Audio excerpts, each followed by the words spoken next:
Amados hermanos, buenas tardes. El pastor Pedro Saavedra les saluda.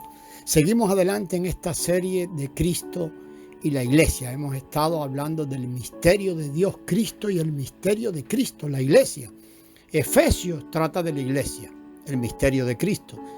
Según la palabra original del griego, la palabra iglesia significa la congregación de aquellos que Dios llamó, o los llamados afuera de parte de Dios. Por tanto, una traducción más exacta de la palabra griega sería asamblea. La revelación de la iglesia como la congregación de quienes Dios llamó a salir se halla aún así en la superficie de la Escritura. Es la palabra eclesía y en realidad es algo bastante superficial. No debemos detenernos ahí. Cada uno de los 6 capítulos de Efesios habla sobre la iglesia. El capítulo 1 habla de la iglesia en calidad del cuerpo de Cristo. Mire los versículos 22 y 23. El cuerpo es un organismo. Esto es un misterio. El capítulo 1 también dice que la iglesia es la plenitud de Cristo, el versículo 23. La palabra plenitud no es fácil de comprender. El cuerpo de una persona es su plenitud. La plenitud de una persona está relacionada con su cuerpo. La iglesia es el cuerpo de Cristo y la plenitud de Cristo.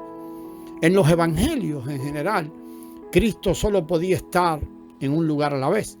Si él se hallaba en Jerusalén, pues no podía estar en Belén. Y si estaba en Belén, no podía estar en Nazaret.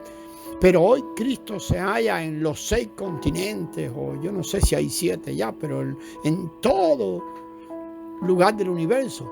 Él está en todas partes porque hay iglesias, asambleas, expresiones de los 2 o 3 congregados en su nombre en todas partes. La iglesia es la plenitud de Cristo y esto es un misterio. Efesios 2 habla de 4 asuntos importantes relacionados con la iglesia. Estamos hablando del capítulo 2 de Efesios. Primero, la iglesia es la obra maestra de Dios. Allí en el versículo 10, si usted tiene la palabra, si usted usa la versión de Reina y Valera de 1960, no va a encontrar esta traducción. Habla de que en Cristo Jesús fuimos creados. La Reina Valera antigua de 1909 habla de que en Cristo Jesús fuimos criados. Pero la Nueva Traducción Viviente habla que la iglesia es la obra maestra de Dios. En el original, la palabra traducida obra maestra significa en realidad un poema. El hecho de que la iglesia sea la obra de Dios o la obra maestra de Dios indica que la iglesia es un poema escrito por Dios. Este poema está lleno de todo el afecto y es muy expresivo y muy descriptivo. La iglesia es una proclamación de los sentimientos internos de Dios, de lo que Dios es internamente, así como una descripción también de su intención. Por consiguiente, la iglesia es la obra maestra de Dios. Segundo, allí en el capítulo 2 de Efesios destaca que la iglesia es la familia de Dios. Es lo que vemos en el versículo 19 del capítulo 2. La familia de una persona constituye el lugar donde su deseo es cumplido. La iglesia es el medio por el que Dios expresa su amor y el lugar donde su deseo es cumplido. También ahí en el capítulo 2 y en el versículo 19 también, la iglesia es presentada. La iglesia es el reino de Dios. Esto es el lugar donde Dios ejerce su autoridad. Y en el versículo 22, como número 4, punto número 4, la iglesia es la morada de Dios. Y esto se refiere al lugar donde Dios mora y hace su hogar. O sea, en el capítulo 2 de Efesios encontramos allí 4 puntos cruciales acerca de la iglesia. Y esto es más profundo que hablar de que la iglesia es el grupo de los llamados por Dios reunidos afuera. No, ahí habla de que la iglesia es la obra maestra de Dios. Es su familia, es su reino y su morada.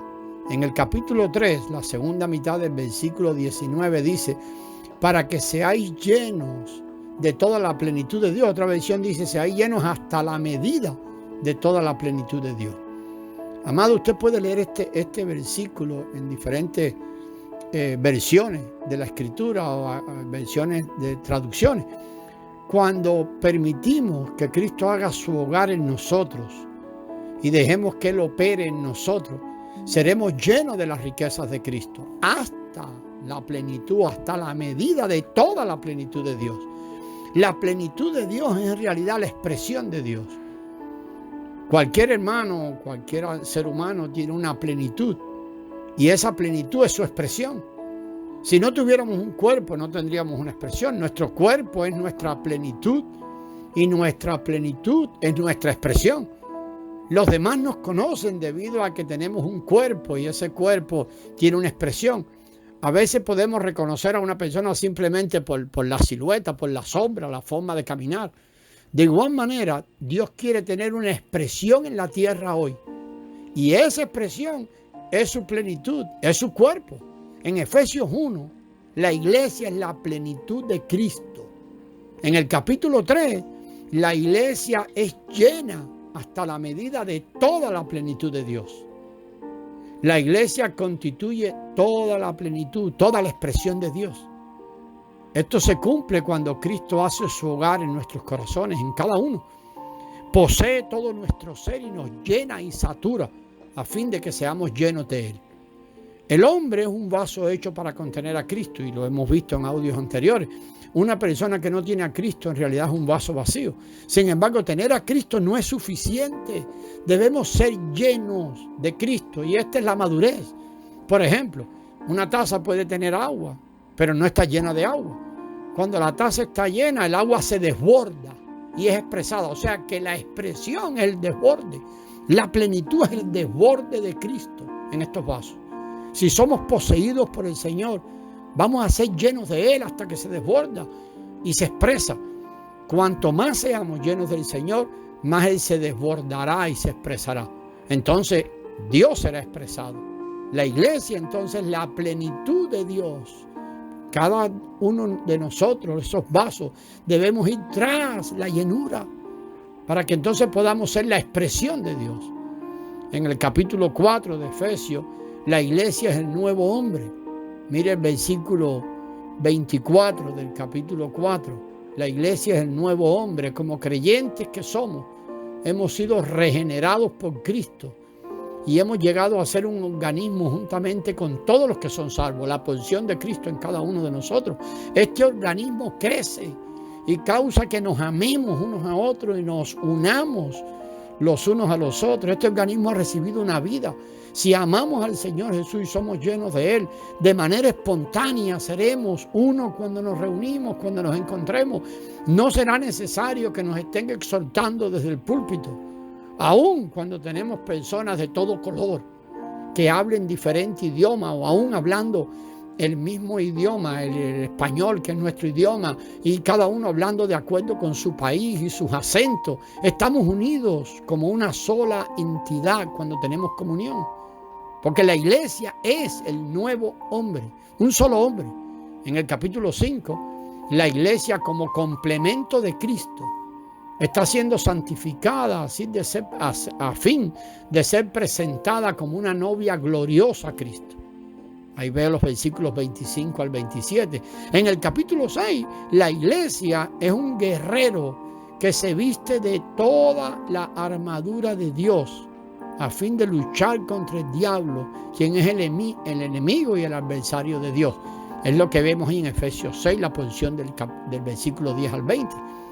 Por lo tanto, Efesios habla de al menos 4 aspectos principales de la iglesia, cada uno de los cuales constituye en sí mismo un misterio que tiene que ser revelado por el Señor. La mayor parte de los cristianos saben que Jesucristo es el Hijo de Dios, aquel que murió por nosotros y vino a ser nuestro Salvador y que un día va a regresar.